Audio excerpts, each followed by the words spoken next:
But now, without further ado, going back to Adam Kokesh. Adam, thank you, Alex. It's all coming true. I mean, we were the kooks to warn about using the military on the streets. It's happening. NDAA, police state, all of it. World government being announced. I mean, it's crazy, Adam.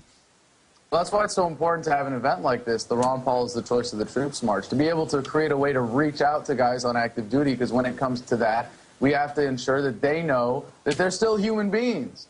This is why the work of oath keepers is so important, ensuring that they honor their oath rather than their illegal orders. But, Alex, if I may for just a minute, I have one more important announcement about this event coming up, because we have an incredible lineup for the after party of musicians, the cream of the crop of the musical talent of the freedom movement, who support the troops, who support Ron Paul. And we're going to have Amy Allen, Jordan Page, Golden State with your good friend James Grundler. Shout out to him for stepping up for this. And Rebel Inc. But we also have an exciting last-minute addition. Michael Graves, the former Misfits frontman, came out on Adam vs. the Man just last week to announce that he's endorsing Ron Paul and will be performing for us at this event. So the website is March2, the number 2, March2whitehouse.com. And we're going to be selling these tickets out, so if people want to get in on this, get in now. No, but you're not going to have Danzig there from the Misfits.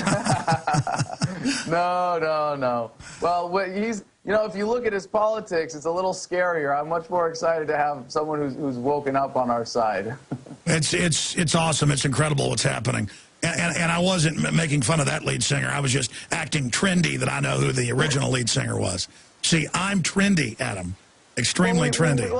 Well, you know, one of the things that I've realized is that a lot of these celebrities who are coming out and saying, well, I support Ron Paul here or there, you know, and they're kind of anxious about it, a lot of it's, you know, we can say things like, well, you know, they don't want to compromise their sales, they're afraid of being political and polarizing and alienating people. But, you know, we saw Kelly Clarkson do a tweet for Ron Paul that spiked her sales through the roof. And, you know, that's really incredible to see that we have a movement that is such an economic force, as I'm sure you know with your massive listening base.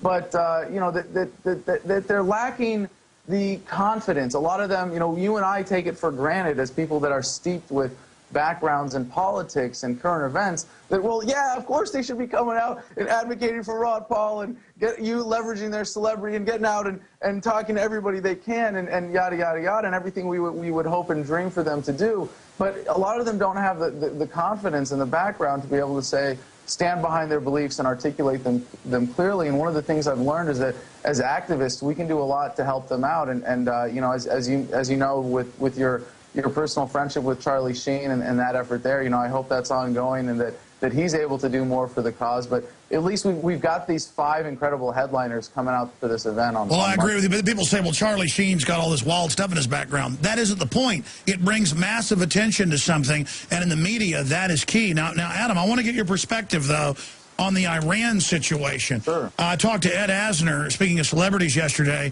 and he was saying that he's talked to Navy SEALs, he gave me their names and numbers and info, that they're saying, they're talking to current SEALs, that there is a false flag staged terror attack in the works to be blamed on Iran.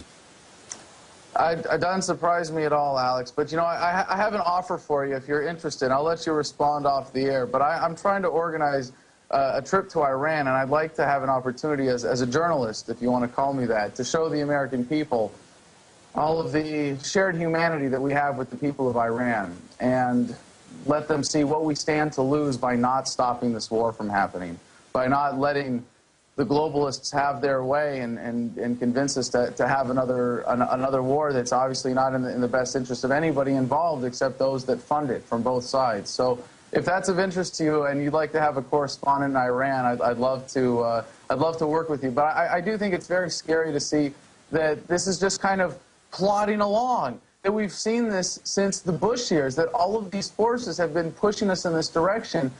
You know, the CIA pulled the rug out from underneath George Bush, the second, when he was trying to get people riled up about Iran.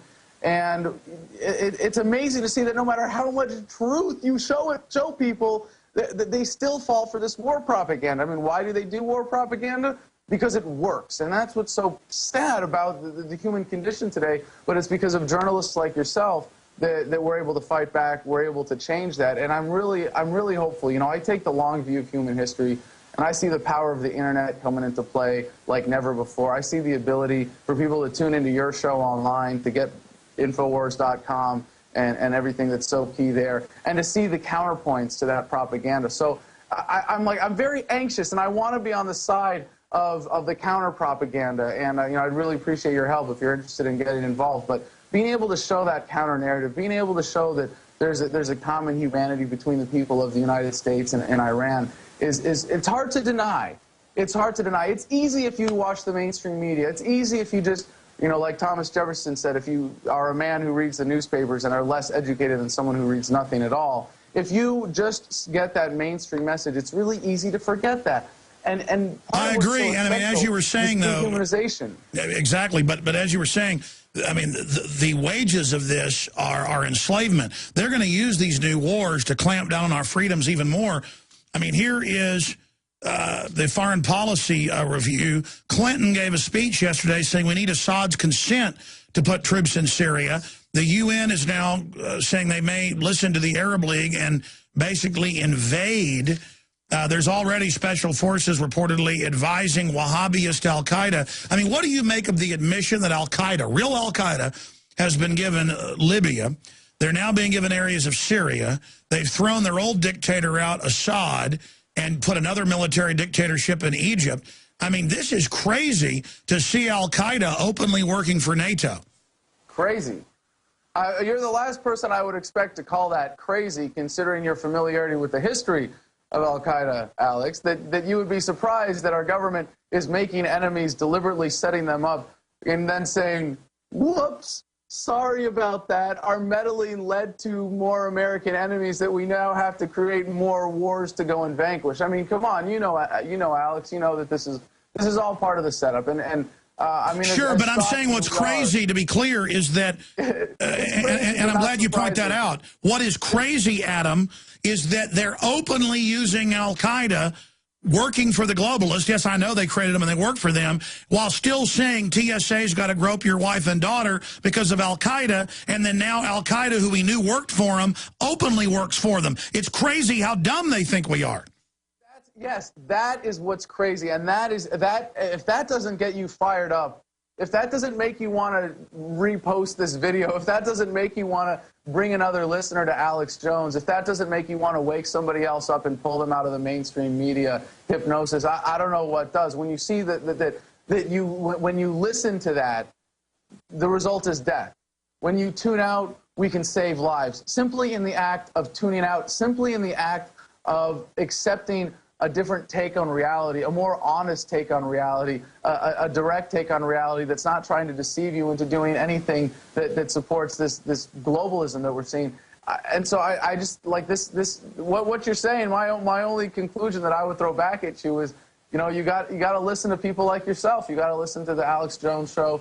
You got to check out Adam versus the Man, although I'm not doing the same thing exactly as Alex. You got to make sure that you're unplugged from that mainstream. Well, all of us are helping to accelerate the awakening, including our own awakenings. Adam, we're going to be talking to you again on the Nightly News tomorrow night, and we're going to write a big article about the march and the event. Everybody who wants to march on the White House peacefully, get there, be there. We Are the Media, upload it all to the web, to all the BitTorrents and YouTube. We are the media. We don't even really care if the corporate whores don't show up. That just makes them that much more illegitimate, and more and more they're dying. Adam, thank you so much. Thanks. March2whitehouse.com. You can get the details of the event and where to buy tickets for the after party. Thank you so much, Alex. You bet. March2whitehouse.com. Very exciting. All right, there goes Adam. We were brought up loving our country and our Constitution. That in the United States of America, we were free. And that's an attitude that we've tried to instill in our children. I met my wife while in the Air Force. I was a combat pilot in Vietnam. I served in Desert Storm as a commander.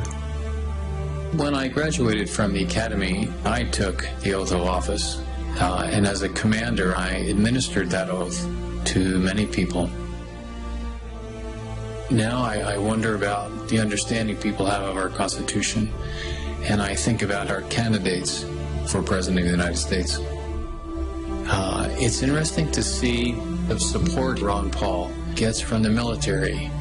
And if we think back to the code of conduct and people raising their right hand that they were going to support and defend the Constitution of the United States, Why would those same people support in great numbers Ron Paul? I think it's because they know that he supports the Constitution of the United States.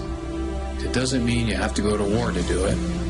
It means you have to understand what the Constitution is and be a supporter inside of your own country, whether you're in the military or not, of that Constitution, and make the United States strong. And Ron Paul does that. That's his feeling. That's his thrust.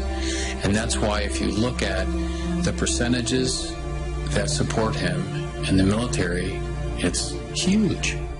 Why is that?